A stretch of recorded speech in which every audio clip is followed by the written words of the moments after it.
Hello everyone, welcome to quick tips by Sahil sir YouTube channel. आज है 20 मई और देखिए 20 मई 2024 से करंट अफेयर के जितने भी महत्वपूर्ण एमसीक्यूज बनते हैं उन सभी को आज के इस वीडियो में डिस्कस करने वाले हैं। साथ ही साथ एडिशनल फैक्ट भी डिस्कस करेंगे जिनसे आप सभी के एग्जाम्स में क्वेश्चन से पूछे जाते हैं। So first of all previous class का रिविजन कर लेते हैं। देखिए भी जो विश्व उच्च रक्तचाप दिवस है 2024 में यह मनाया गया है 17 मई को। 22वीं एनएफसी राजमाता जीजाबाई ट्रॉफी यह मणिपुर राज्य ने जीती है। विश्व के सबसे ऊंचे प्रतिस्पर्धी स्विमिंग पूल का उद्घाटन भूटान में हुआ है। नेपाल के प्रधानमंत्री जिनका नाम है पुष्प कमल दहल प्रचंड यह चौथी बार फ्लोर टेस्ट का सामना करने वाले हैं। नागरिकता संशोधन कानून के तहत पहली बार 14 लोगों को भी मान्यता प्रदान की गई है। केंद्रीय जांच ब्यूरो में अतिरिक्त निदेशक के रूप में अभी ए.वाई. विकेशना और एन. वेणुगोपाल को नियुक्त किया गया है। दुनिया का पहला 6G डिवाइस अभी जापान में लॉन्च हुआ है और माउंट ईबू ज्वालामुखी फटा है जो कि है इंडोनेशिया में। और सिक्किम राज्य का स्थापना दिवस 49वां जो मनाया गया है ये 16 मई 2024 को मनाया गया है। भारत अमेरिका का 7वां संयुक्त आतंकवाद विरोधी मॉक ड्रिल अभ्यास जिसका नाम है तर्कस, इसका आयोजन भी पश्चिम बंगाल की राजधानी कोलकाता में हुआ है। और अभी देखिए मालती जोशी का 90 वर्ष की आयु में निधन हो गया है। ये कौन थी? तो ये लेखिका थी। और AITMC वेंचर्स के द्वारा निर्मित एक कृषि ड्रोन जिसका नाम है विराज, इसको भी नागरिक उड्डयन महानिदेशालय से सर्टिफिकेट प्राप्त हुआ है। संयुक्त राष्ट्र संघ ने वर्ष 2024 में भारतीय अर्थव्यवस्था की बढ़ने की जो अनुमान बताया है ये बताया है 6.9%। यूनाइटेड किंगडम एशियाई फिल्म फेस्टिवल 2024 में जो लॉर्ड कर्जन की हवेली फिल्म है इसके लिए सर्वश्रेष्ठ निर्देशक और अभिनेता का पुरस्कार मिला है अर्जुन माथुर और अंशुमन झा को। स्लोवाकिया के प्रधानमंत्री जिनका नाम है रॉबर्ट फिको, इनके ऊपर अभी जानलेवा हमला हुआ है। अब देखते हैं आज की क्लास का जो मेरा फर्स्ट क्वेश्चन है, फीफा विमेंस वर्ल्ड कप 2027 की मेजबानी कौन करेगा? तो देखिए जो फीफा विमेंस वर्ल्ड कप 2027 में होगा यह इसका 10वां संस्करण होगा और इसकी मेजबानी कौन करेगा? ब्राजील करेगा। ऑप्शन ए जो है इस प्रश्न का सही जवाब है। इसकी घोषणा भी थाईलैंड में आज 74वीं फीफा कांग्रेस में की गई कि 2027 का जो फीफा विमेंस वर्ल्ड कप है इसका आयोजन कहाँ होगा, यानी कि इसकी मेजबानी कौन करेगा? तो ब्राजील करने वाला है। ठीक है। और देखिए जो अभी बांग्लादेश है, बांग्लादेश के जो प्रशासनिक अधिकारी हैं इनको 5 वर्षों तक प्रशिक्षित करने के लिए भारत ने MOU साइन किया है। चाइना ने आइंस्टीन प्रोब नाम का एक उपग्रह जो है लॉन्च किया है। और देखिए जो नेपाल है यहाँ पर अभी पहला अंतर्राष्ट्रीय इंद्रधनुष पर्यटन सम्मेलन जो है इसका आयोजन किया गया है। ये सारे फैक्ट आपको याद रखना है। ब्राजील जो है ब्राजील की राजधानी ब्राजीलिया है। करेंसी यहाँ की ब्राजीलियन रियल चलती है और राष्ट्रपति है लूला दा सिल्वा। अच्छा, जो ब्राजील के वर्षा वन है इनमें भी कुछ दिनों पहले सबसे बड़ा सांप जो है वो खोजा गया है। और ब्राजील में जो कॉफ़ी के मैदान हैं इनको फेजेंटा के रूप में जाना जाता है। ये फैक्ट आपको याद रखना है। नेक्स्ट क्वेश्चन, अंतर्राष्ट्रीय संग्रहालय दिवस 2024 में किस दिन मनाया गया है? तो देखिए अभी अंतर्राष्ट्रीय संग्रहालय दिवस जो है ये मनाया गया है 18 मई को, यानी कि ऑप्शन डी जो है इस प्रश्न का सही जवाब हो जाएगा। ठीक है। इसके बारे में जो एडिशनल फैक्ट है उनको देख लेते हैं। तो अंतर्राष्ट्रीय संग्रहालय दिवस कलात्मक, सांस्कृतिक और ऐतिहासिक कलाकृतियों के संरक्षण में संग्रहालयों की अमूल्य भूमिका के बारे में जन जागरूकता बढ़ाने के लिए दुनिया भर में प्रतिवर्ष 18 मई को मनाया जाता है। अंतर्राष्ट्रीय संग्रहालय दिवस 2024 की जो थीम है शिक्षा और अनुसंधान के लिए संग्रहालय है। ये थीम आपको याद रखना है। और देखिए मई मंथ में जो महत्वपूर्ण दिवस मनाए गए हैं वो आप सभी PDF से रिवाइज करेंगे क्योंकि रोज रिवीजन करवाने से कोई मतलब नहीं। आप सभी डेली क्लास लेते हैं, आई होप। ठीक है। Next question, Indian international bullion exchange में ट्रेडिंग कम क्लियर सदस्य बनने वाला पहला बैंक कौन सा बन गया है? अभी देखिए इंडिया इंटरनेशनल बुलियन एक्सचेंज में ट्रेडिंग कम क्लियर यानी कि TCM सदस्य बनने वाला जो पहला बैंक बना है ये बना है SBI यानी कि State Bank of India. Option B जो है इस प्रश्न का सही जवाब हो जाएगा। भारतीय स्टेट बैंक जो है ये इंडिया इंटरनेशनल बुलियन एक्सचेंज में ट्रेडिंग कम क्लियर सदस्य बनने वाला पहला बैंक है और इस कदम से IIBX में सोने और चांदी की ट्रेडिंग मात्रा बढ़ने के साथ ही भारत के बुलियन मार्केट में पारदर्शिता एवं दक्षता आने की संभावना है। यहाँ पर एक शब्द है बुलियन मार्केट, तो ये क्या है? तो यहाँ जिस मार्केट में सोने और चांदी जैसे महंगी वस्तुओं को बेचा जाता है या फिर खरीदा जाता है वो बेसिकली कहलाता है बुलियन मार्केट। ठीक है। SBI की बात करें तो फुल फॉर्म है भारतीय स्टेट बैंक यानी कि स्टेट बैंक ऑफ इंडिया। इसकी स्थापना 1 जुलाई 1955 को हुई थी। मुख्यालय महाराष्ट्र के मुंबई में है। अध्यक्ष दिनेश कुमार खारा इनका पूरा नाम है। और देखिए स्टेट बैंक ऑफ इंडिया का जो पुराना नाम है इसको इंपीरियल बैंक के नाम से जाना जाता था। नेक्स्ट क्वेश्चन, भारतीय एथलेटिक्स महासंघ ने किसके साथ समझौता किया है? तो देखिए जो भारतीय एथलेटिक्स महासंघ इसने भी पूमा के साथ समझौता किया है। ऑप्शन बी इस प्रश्न का सही जवाब हो जाएगा। नेक्स्ट, IIT दिल्ली ने कहाँ अपना पहला शैक्षणिक सत्र 2024-25 शुरू करेगा? तो देखिए जो IIT दिल्ली है यह अपना पहला शैक्षणिक सत्र 2024-25 का ये शुरू करेगा अबू धाबी में, जो कि कहाँ है? UAE यानी कि यूनाइटेड अरब अमीरात में। ऑप्शन सी जो है इस प्रश्न का सही जवाब है। और इसकी जो शुरुआती फेज होगा इसमें स्नातक स्तर के जो पाठ्यक्रम है उनको लाया जाएगा IIT दिल्ली के द्वारा। संयुक्त अरब अमीरात जो है इसकी राजधानी क्या है? तो इसकी राजधानी अबू धाबी है। करेंसी दिरहम चलती है और प्रधानमंत्री कौन है? मोहम्मद बिन जायद अल नाहयान। ये है प्रधानमंत्री संयुक्त अरब अमीरात की। ठीक है।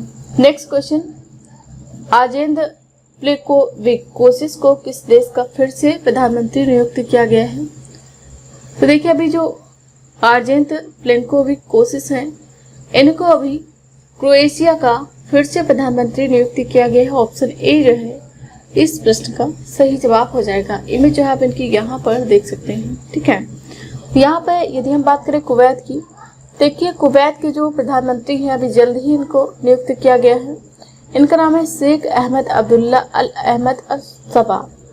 शेख अहमद अब्दुल्ला अल अहमद अल सबा ये हैं कुवैत के प्रधानमंत्री। यदि हम बात करें सिंगापुर की, तो सिंगापुर के भी जल्द ही प्रधानमंत्री बने हैं लॉरेंस वोंग। लॉरेंस वोंग जो है ये है सिंगापुर के प्रधानमंत्री। और देखिए जो कांगो है, कांगो की पहली महिला प्रधानमंत्री बनी है जूडिथ सुमीनवा तुलिका। जूडिथ सुमीनवा तुलिका जो है ये कांगो की पहली महिला प्रधानमंत्री बनी है। क्रोएशिया की राजधानी जाग्रेब है। करेंसी यहाँ पर क्रोएशियाई कोना चलती है। मैप जो है आप यहाँ पर देख सकते हैं। नेक्स्ट, ONDC स्टार्टअप महोत्सव कहाँ आयोजित किया गया है? सबसे पहले जो ONDC इसकी फुल फॉर्म क्या है? Open network for digital commerce. इसका भी जो स्टार्टअप महोत्सव है ये कहाँ शुरू हुआ है? तो देखिए इसकी जो शुरुआत है ये की गई है नई दिल्ली में। ऑप्शन सी जो है इस प्रश्न का सही जवाब हो जाएगा। ठीक है। और देखिए ये जो यहाँ पर बेंगलुरु लिखा है ये है कर्नाटक का बेंगलुरु। यहाँ पर जो इसरो चीफ है एस शोभनाथ, इन्होंने आंतरिक सुरक्षा को बढ़ावा देने के लिए दिन तारा मुख्यालय जो है इसका उद्घाटन किया है, जो बिहार का पटना है। यहाँ पर भारत के पहले बापू टावर का उद्घाटन किया गया है। और जो वाराणसी है यहाँ पर उत्तर भारत के पहले DNA बैंक की स्थापना की गई है। साथ ही साथ जो वाराणसी की तिरंगा बर्फी है, तिरंगी बर्फी, इसको भी GI टैग मिला है, ये भी आपको याद रखना है। ठीक है। नेक्स्ट क्वेश्चन, भारत जिम्बाब्वे संयुक्त व्यापार समिति का तीसरा सत्र कहाँ आयोजित किया गया है? तो देखिए भी भारत जिम्बाब्वे संयुक्त व्यापार समिति का जो तीसरा सत्र है इसका आयोजन भी नई दिल्ली में हुआ है। ऑप्शन ए जो है इस प्रश्न का सही जवाब हो जाएगा। ठीक है। देखिए जो मेघालय का उमरोई है यहाँ पर भारत और फ्रांस के बीच में जो शक्ति 2024 संयुक्त सैन्य अभ्यास है इसका आयोजन किया गया है, ये आपको याद रखना है। जिम्बाब्वे ने अभी कुछ दिनों पहले करेंसी क्राइसिस के चलते अपनी नई करेंसी जिम्बाब्वियन जिग नाम की एक नई करेंसी लॉन्च की है, जो कि दुनिया की लेटेस्ट करेंसी है, ये आपको याद रखना है।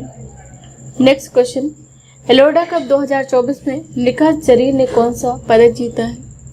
तो अभी देखिए एलोडा कप 2024 में जो निखत जरीन है इन्होंने गोल्ड मेडल यानी कि स्वर्ण पदक जीता है। ऑप्शन ए जो है इस प्रश्न का सही जवाब हो जाएगा। और जो निकात जरीन है ये कौन है, तो ये मुक्केबाज हैं, ये भी आपको याद रखना है। नेक्स्ट, किस देश ने 10 वर्षीय ब्लू रेजिडेंसी वीजा लॉन्च किया है। अभी देखिए जो ब्लू रेजिडेंसी वीजा है ये लॉन्च किया गया है संयुक्त अरब अमीरात के द्वारा। ऑप्शन सी जो है इस प्रश्न का सही जवाब हो जाएगा।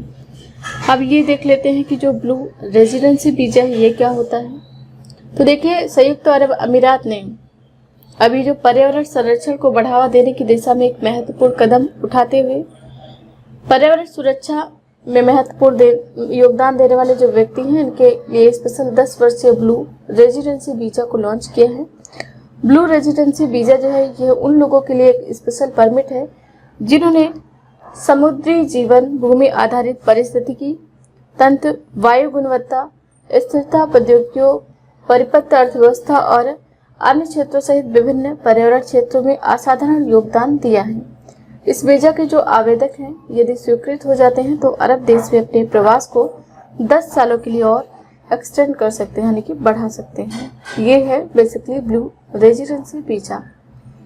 नेक्स्ट क्वेश्चन, किस राज्य का एकमात्र रामसर स्थल जिसका नाम है कांवर झील ये अपने अस्तित्व की चुनौती का सामना कर रहा है, यानी कि यहाँ पर स्कैर्सिटी ऑफ वाटर है, यह लगभग सूखने के कगार पे है।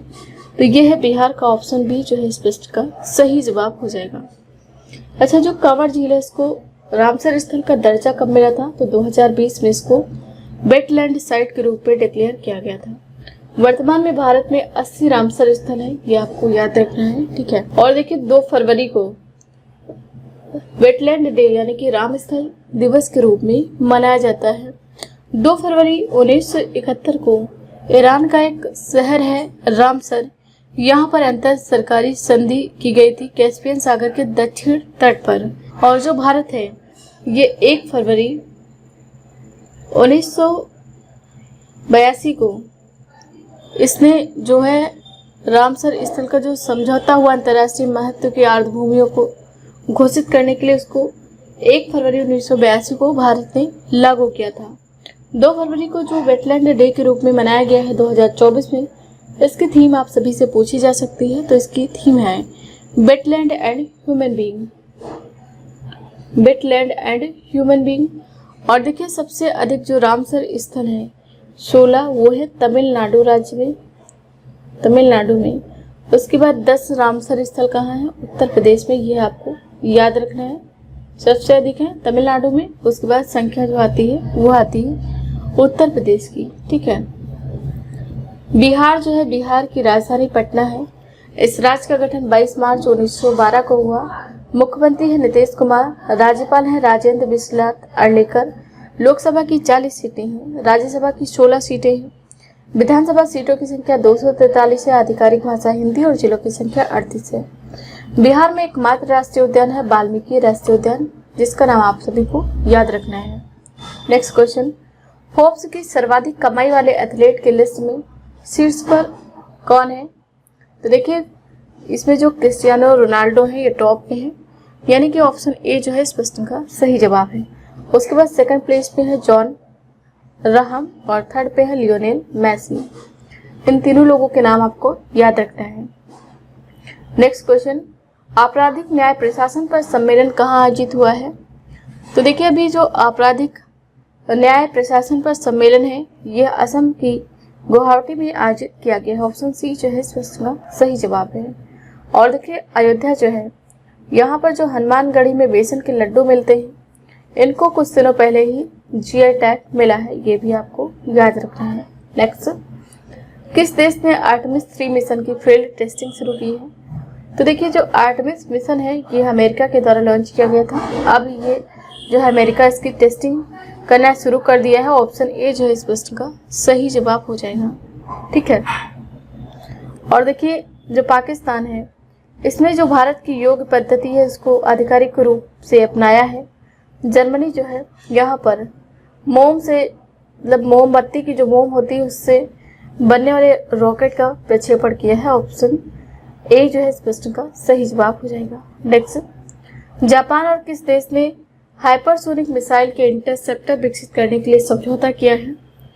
तो अभी देखिए, जापान और अमेरिका ने हाइपरसोनिक मिसाइल के इंटरसेप्टर विकसित करने के लिए समझौता किया है। ऑप्शन डी जो है इस प्रश्न का सही जवाब हो जाएगा।